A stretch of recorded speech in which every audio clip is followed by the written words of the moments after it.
Hello friends and welcome to my channel Satty locks. दोस्तों, आज का मेरा वीडियो है अतुल सुभाष के सुसाइड केस को लेकर।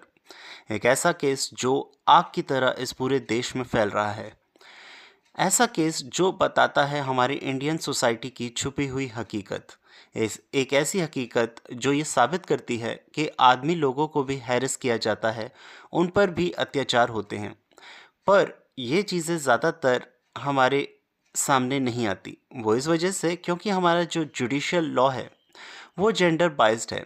इसमें ऐसे सेक्शंस बनाए हुए हैं जो ये साबित करते हैं कि मेन हमेशा कल्प्रिट होते हैं और वुमेन हमेशा इनोसेंट, या ये कह लीजिए विक्टिम।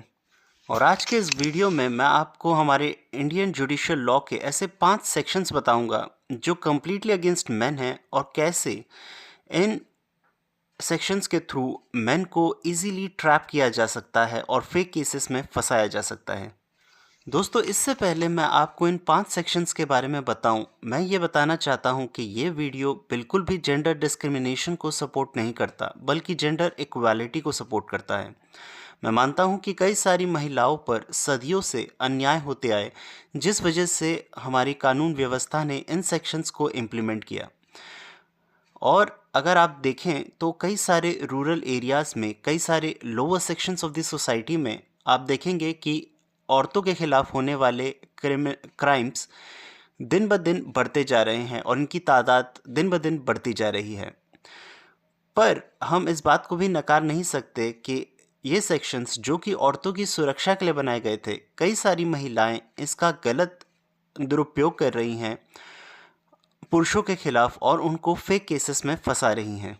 और इन 5 सेक्शंस में नंबर 1 सेक्शन आता है section 375, which is a rape against women. दोस्तों, इस सेक्शन में उस आदमी पर मुकदमा चलाया जाता है जिसने किसी महिला का रेप किया हो। पर अगर किसी महिला ने किसी आदमी का रेप किया हो तो इसके लिए कोई सेक्शन ही नहीं बनाया गया है। कुछ साल पहले जालंधर में एक पुरुष का 4 महिलाओं ने गैंग रेप किया। पर इन महिलाओं को किस सेक्शन के अगेंस्ट बुक किया जाए, क्योंकि as per are Indian law महिलाएं तो कभी रेप कर ही नहीं सकती। इस लिस्ट में दूसरा सेक्शन आता है सेक्शन 498 ए, जिसका सबसे ज़्यादा मिसयूज़ किया जाता है औरतों द्वारा। इस सेक्शन की हेल्प लेकर ही निकिता सिंघानिया यानी कि अतुल सुभाष की वाइफ ने उनके अगेंस्ट मुकदमा किया, जहां इस केस में देखा गया कि अतुल सुभाष ही वो व्यक्ति थे जो अपने इन लॉस और अपनी वाइफ के द्वारा हैरेस किए जा रहे थे। इस सेक्शन में देखा जाए तो एक वाइफ अपने हस्बैंड के ऊपर केस कर सकती है रिलेटेड विद द डाउरी, और अगर वो ऐसा करती है तो ना केवल हस्बैंड बल्कि उसकी पूरी फैमिली सलाखों के पीछे जा सकते हैं।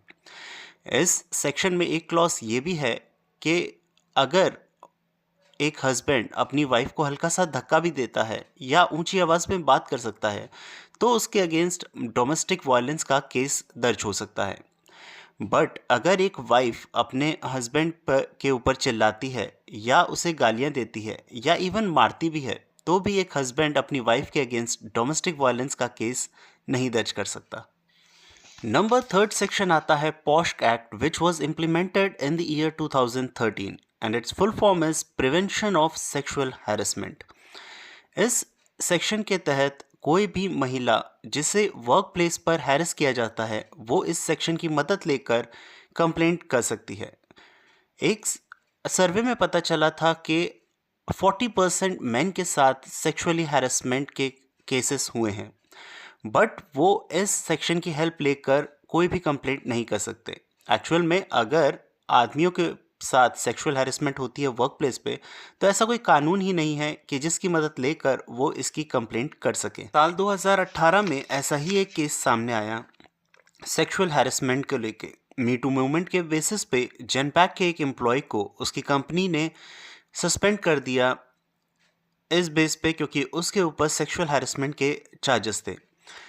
आगे चलकर उसी व्यक्ति ने सुसाइड किया और ये कहा कि उसके पास और कोई चारा ही नहीं था क्योंकि कोई भी उसकी बात सुनने को रेडी ही नहीं था। इन सारे सेक्शंस में नंबर 4 सेक्शन पे आता है सेक्शन 354, जो अलग अलग वेरियस सब क्लॉसेस डिफाइन करता है, जैसे कि वॉयरिज्म, मोलेस्टेशन और स्टॉकिंग। इस सेक्शन के थ्रू अगर देखा जाए तो कोई भी पुरुष अगर किसी महिला की मर्जी के बिना उसे पोर्नोग्राफी दिखाता है या उसके इमेजेस या वीडियोस नेक्ड वीडियोस लीक करता है या फिर इसके थ्रू उसको ब्लैकमेल करता है, तो इस सेक्शन के बेस पर उस आदमी पर मुकदमा चलाया जाएगा। वहीं दूसरी ओर अगर कोई महिला ऐसा करती है, किसी पुरुष का नेक्ड वीडियो या इमेजेस कहीं सर्कुलेट करती है या लीक करती है, तो इसके लिए उस महिला को दोषी नहीं पाया जाएगा, क्योंकि कानून के हिसाब से पुरुषों की तो इज्जत ही नहीं होती है। इसी सेक्शन में एक और सब क्लॉज आता है, section 354D, which is related with stalking. इस सेक्शन में अगर कोई भी पुरुष किसी महिला को फिजिकली या through social networking sites follow करता है, उनका पीछा करने की कोशिश करता है, तो इसके लिए एक स्टॉकिंग क्राइम के तहत उस पर मुकदमा चलाया जा सकता है।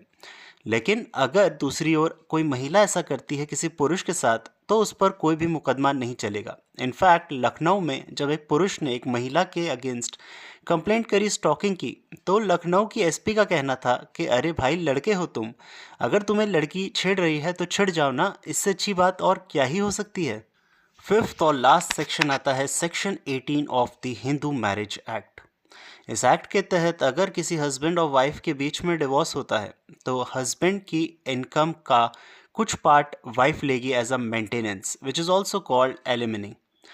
बट अगर हस्बैंड चाहे फाइनेंशियली स्टेबल है या नहीं, फिर भी उसे ये एलिमनी का अमाउंट देना ही होगा अपनी वाइफ को। वाइफ भले ही फाइनेंशियली इंडिपेंडेंट हो या नहीं, फिर भी वो क्लेम कर सकती है एलिमनी का।